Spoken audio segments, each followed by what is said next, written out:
Hello and welcome to episode 12 of the inventory tutorial series and episode 1 of the shop system. In our shop system, there's not much really visibly to show kind of in-game. You can see we've got these three capsules here. These are going to be our shop NPCs. So we can see here we've got shop NPC. And it's got a shop system and it's got 3 items and it's holding different amounts of those items. Got our shop NPC here. This is the weapon shop. It's got 10 swords available. Got the shopkeeper here. This is the potion shop, and it's got 50 of the health and poison potions, which you can see in the world. So there's a poison and health potions. And this is all defined by these scriptable objects here. So if we go to our potion shop, we can see that I've said that we've got 50 poison potions and 50 health potions, as well as the shop having kind of available gold that can be used to buy items from the player. Each one of these has different values, and that's driving these shops with the shop NPCs. That's what we're going to get to by the end of this video. So let's just jump straight into it.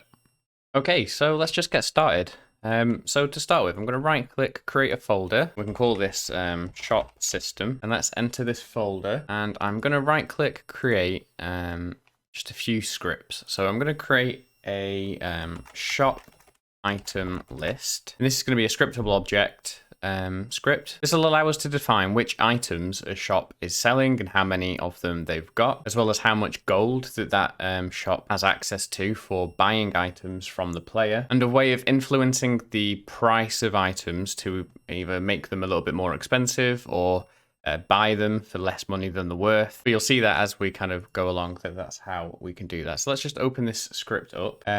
Okay, so we've got our script here. So instead of model behavior, let's derive this from scriptable object. And then let's make a create asset menu. And we can do menu name is equal to, we'll do shop system / shop item list. So as I said, this is going to be everything that the shop has in stock. Okay, so the first thing we're going to do is we're going to have a serialized field private list of shop inventory item, which is a new class that we're going to make. And I'm just going to call this underscore items. We'll have a serialized field private int max allowed gold. Sorry, again, have that like that. I'm going to do a serialized field private float, and this is our cell markup.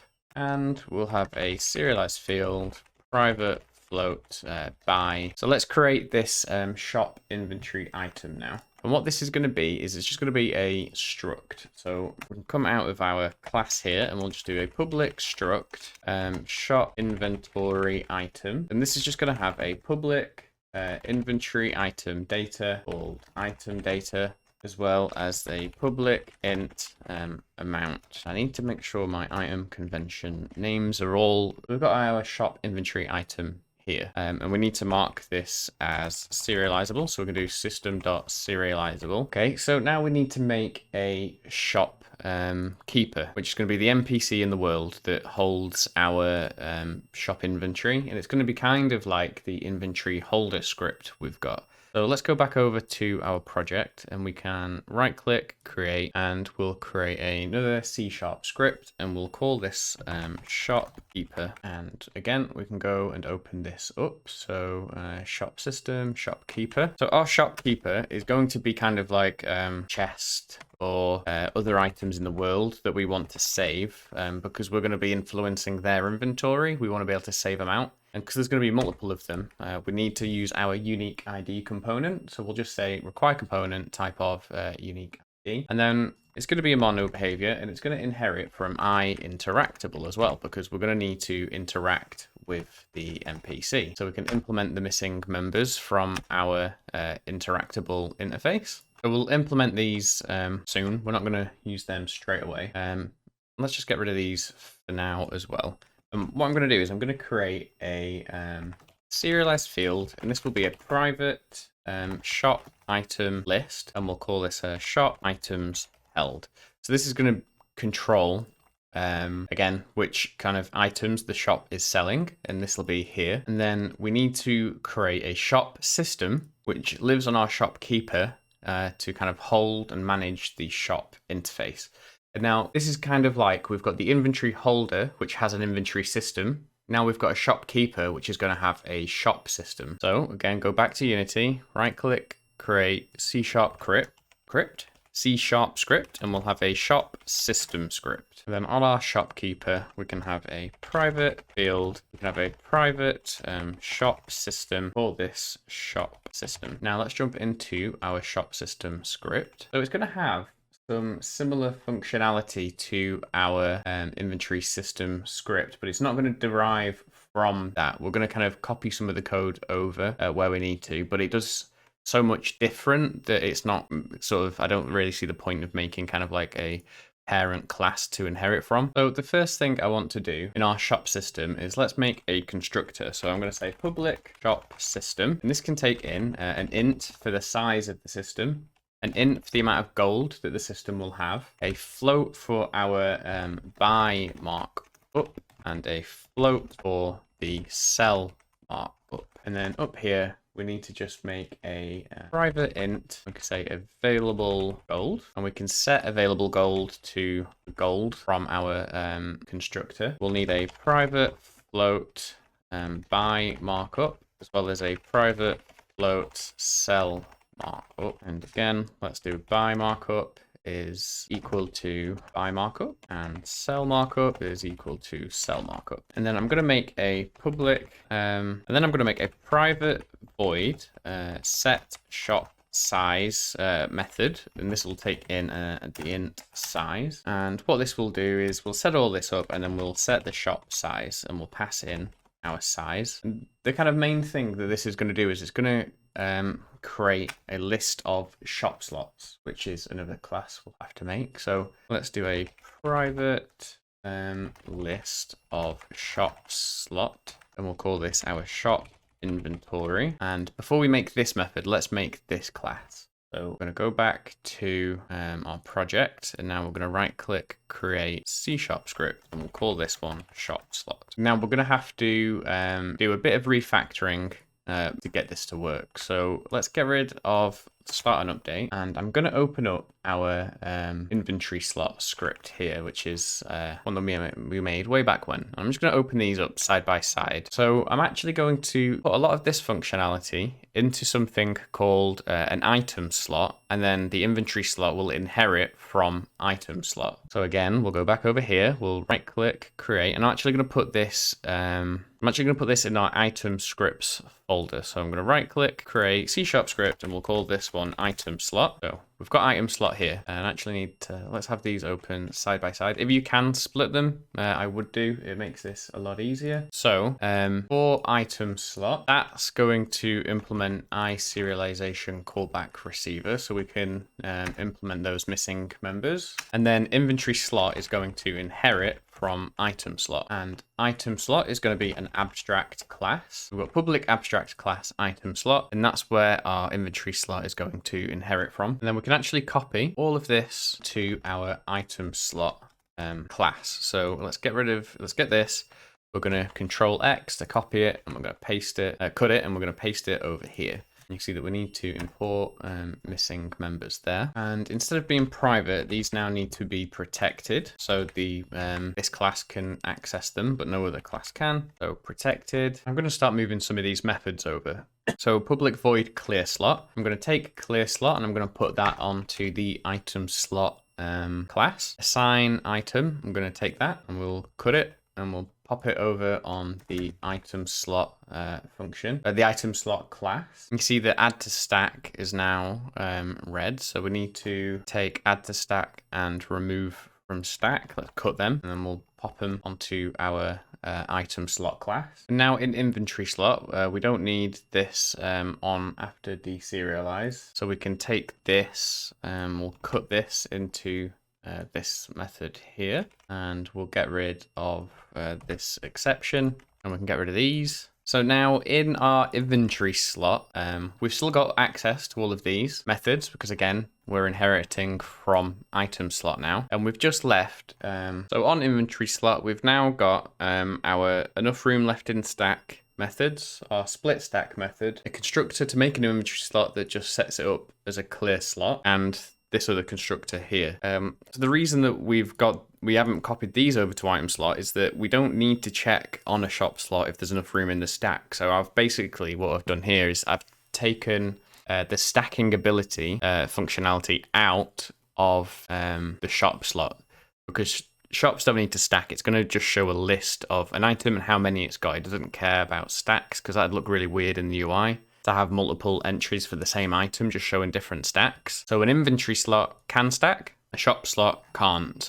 But a shop slot needs to be able to kind of add items to it, remove items from it, access its save data, be able to assign an item to it. So that is shared functionality. So that's why we've put this into our abstract item slot class. So now if we go back to shop slot, this can inherit from item slot. And then all this is going to do is when we make a new shop slot, is it's just going to create a clear slot. So now in our shop system, we've got our list of shop slots, and I can close our inventory slot functionality. And first, let's just make sure that we've not broken anything crazy with our normal inventory system. So we can go over to play and we can pick up our items, and they're all still stacking nicely. And we can go over to our inventory and we can put the items in the inventory. So that's working fine. So we've not broken anything there, which is always a plus. So now on our shop system, back in our private void set shop size function, we're just going to set our shop inventory equal to a new list shop slots with the size that we define. And then we're going to say for int I equals 0. And whilst I is less than the size, we're going to get our shop inventory and we're going to add a new shop slot to our shop size. So we've created a new shop inventory and we've filled it with our slots. So now if we go back over to our shopkeeper, in the awake function, we can say shop system is equal to a new shop system. And this is going to take in, so the size is going to be the amount of items that it held. So shop system, so shop items held dot items dot count, and we need to go to our shop item list and be able to get access to our items. We're going to need to make sort of public getters for all of these. So we can say public list of shop inventory item called items. This just returns items. Public int max allowed gold. This can return max allowed gold. Okay, so I've done that there. We've put getters in for our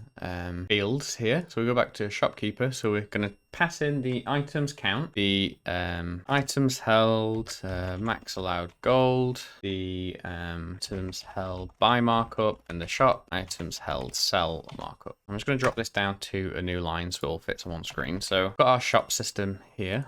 Shop system, we need to get rid of mono behavior as well. So we're going to add the items from our list to our shop system. So we can say for each variable item in the shop items held dot items, let's add it to our shop system. So shop system dot add to shop, which is a method that we're going to need to make. And we're going to pass in the item item data as well as the item dot amount. Pop over to our shop system and let's make that method. So public void add to, which is going to take in an inventory item data called data and an int amount. So this is going to be quite similar to our inventory system. So let's go our inventory system script open. I'm going to put this next to it in this window here. So we've got our add to inventory here. We're going to need to do some similar stuff, but not the exact same. So that's why I'm not deriving this from like an item system.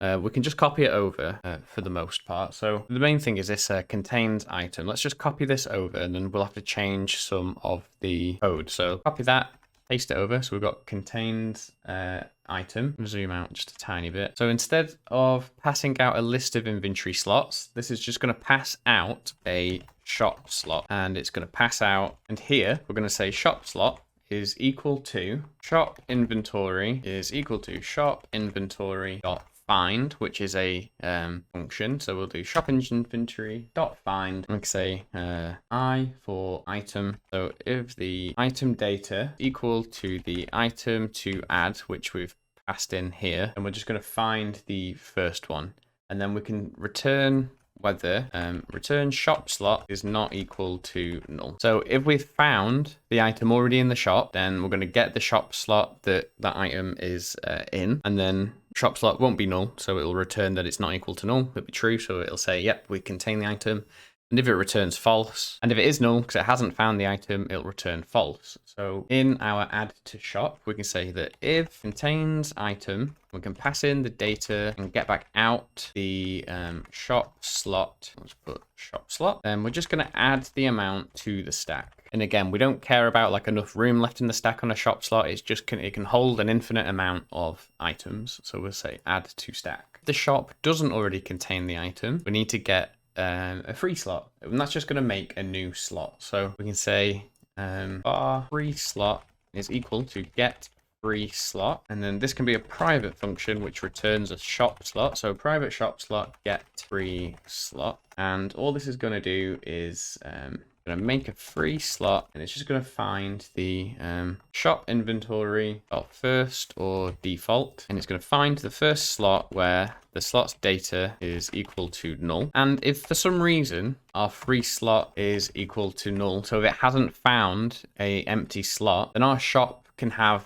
as many slots as it needs. So all we're going to do then, just as a bit of a fail safe, we can do free slot is equal to a new shop slot. We'll add that slot to the inventory, so we can add the free slot, and then we're just going to return our free slot. So this will never be null. We're always going to get a slot. Ideally, it'll be the one from our inventory, but just as a failsafe, as I said, we can create a new one and add this to the inventory. We can always get the free slot up here, and then we can assign free slot.assign item, and we'll pass in our data and amount. And this is complaining because we need to put from our inventory slot. Oh yeah, so on our item slot, we need to make another function that assigns an item by taking in some data and amount. So public void assign item, and this will take in inventory item data called data, and it'll take in an int for the amount. And if the slot already contains data, so if item data is equal to data, let's just add to the stack the amount. Else item data is equal to data, item ID is equal to the data.id, stack size is equal to 0, just to default it out, and then we can just add to stack the amount. So back over on our shop system, so we're going to add it to the shop. If it contains the item, we'll just add to the stack, and if it doesn't, then we're going to make a new slot and assign the data to it. So back on our shop system, back on our shopkeeper, we can now see this method here, and that's all working. So when the shopkeeper, when the game starts, we're going to make a new shop system, and then we're going to add an item to the stock of that shop. So we're going to loop through all of the items that the shop holds, and we're going to add it to our shop system. And that's it for the shopkeeper for now. Okay, so let's make an NPC to try and interact with. So I'm going to come over to our scene here, and I'm going to right click, create an empty, and I'm just going to call this our shop NPC, and I'm going to right click, create 3D object capsule. So this is our shop NPC. So let's drop the shopkeeper script onto it. You can see that it needs a item held list. I'm going to get this and let's bring that over here. You can see we've got a bit of an issue here where it already adds a script. When it adds the unique ID script to an object, it's not working straight away. So let's just, we can do context menu and generate ID, and we can just generate an ID for that to get rid of the error that we were having. So now in our shop system, let's create a folder called shop item list SO for scriptable objects, and we can right click, create shop system shop item list, and we'll just call this default shop list for now. For the max allowed gold, let's say the shopkeeper can start with 1,000 gold, and for the markup, this can be this is going to be a percentage, so we can say it's going to mark up the price by 25%. So if something is, worth 100 gold. So, and what that's doing is if we look into our item data folder, you can see we've got a gold value here, which is going to be set to something like 100, for example. And that's kind of a base value. Now, using these markups, if I put 0.25 here and say 0.5 in the buy markup, what this is going to do eventually is that when we try to sell if we try and sell that cog, which is worth 100 to the shopkeeper, he's actually only going to offer us 75 gold for it instead of 100 because he's going to take 25% off. And then he will sell cogs to us for 150 gold. So that's kind of the markup. So now you've got to think of these as kind of like a base value. This is kind of, so in an ideal world, if a shop really likes you, for example, they're not going to mark it up. This is how much it's going to cost. But we've now got that flexibility to kind of, rip off the player or even reward the player. We can offer them more than the actual value. If, for example, that NPC really wants certain items or really likes you, you can specify that here. And in our items list, we can now drop in some stock. So we can open up this and we can say cog. So the shop is going to stock 99 cogs, and let's say it will stock 10 potions, and let's say it can stock 1 sword. So that's its stock list. We can go back over to our shop NPC and let's add our default shop item list to that. And then let's just, we're not going to get the UI set up in this video, but let's just put a debug.log in. So back on our shop system. So over on our shopkeeper script, we'll say for each item in shop items held, let's just debug.log item, and we'll make a new string and we'll say item data display name, and then we'll put a colon and we'll put in the item amount. So this is just going to debug.log every item that's getting added to the shop and the amount of that item as well. So if we hit play, you can see that when we've set up our shopkeeper system, we've got our cogs 99, health potion 10, and the shop contains 1 sword now. And if we go over to our shop system, we can actually add system.serializable to our shop system. So we've got our shop system. So after we've added system.serializable, we can serialize these fields, and then we should be able to see them in the inspector. So we'll do serialize field, and then if we go over to our shopkeeper, let's serialize this field as well. And then if we go over to shop slot, we also need to mark this as system.serializable as well. And now this is serializable, the shopkeeper is serializable. So if we go back to Unity, we should be able to see this all in the inspector. So we've got shop inventory, and we can see our inventory there. So if we hit play, we can now see our shop inventory has 99 of item ID 2. It's got 10 of item ID 50 and 1 of item ID 0. And we can see that our cog has an ID of 2. We've got our cog here, we've got 99 of them, and our shop NPC has 99 of item 2. So the great thing about this is we can have multiple NPCs now. So if we Control D and duplicate our PC and make another one, and it's got the same list. So let's right click, create shop item list, and we'll say weapon shop. And this can be a shop that has all of our weapons. We've only got 1 item here, but let's say it carries 10 swords. It can have 2,000 gold. It's got a sell markup of 1.5 and a buy markup of 1.5. Now we'll go back over to our NPC. We'll give it the new sort of stock list. We'll hit play. And you can now see that this has got 10 swords. This one has only got 1 sword, but it's got all of our other items. And we've defined all of these different things in our shop systems. And again, to show you kind of how easy it is, we can make shop system and we'll say potion shop. This will stock 2 items. It'll stock the poison potion and the health potion, and it'll have 50 of each. They'll have 500 gold, but they're going to rip you off with the markup. And then we can make another bean. This will be our potion shop. So we'll make a potion shop, hit play. So we've got 3 individual shops here. So we've got our NPC here, which has got the default shop list. We've got this NPC, which is a weapon shop. We've got this NPC, which is a potion shop. So that's going to be it for this video. I know it was a lot of like jumping between different scripts and refactoring stuff, but that's kind of the way these things go. But hopefully that all made sense. And if you've got to this point in the inventory tutorial system, hopefully it will all make sense, because these are scripts that we've kind of dove in and out of numerous times. And it's a lot of the kind of same concepts of the sort of inventory system. So if I skipped over anything, quickly. Maybe go back and watch the previous videos to kind of get up to speed with, for example, how the contains item function works, or, you know, whatever. In the next video, we'll start to set up the UI for the shopkeeper, which will display their inventory in a list. And we'll see how far we get with that, and whether we have to make another video about actually purchasing and selling items to the shop. If you want access to the project files from this video, you can head over to patreon.com/danposs, where they are available. I'd just like to take a minute to thank all of my patrons. On screen now, we can see the 10,000 XP tier, which is a sector sweep. And I want to thank all of the 4,000 XP tier members as well. If you need any help with this video, make sure you head over to the Discord server, which is linked in the description below, or just leave a comment on the video and I'll do my best to help you there. But in the meantime, thanks for watching, and I'll catch you in the next one. Bye.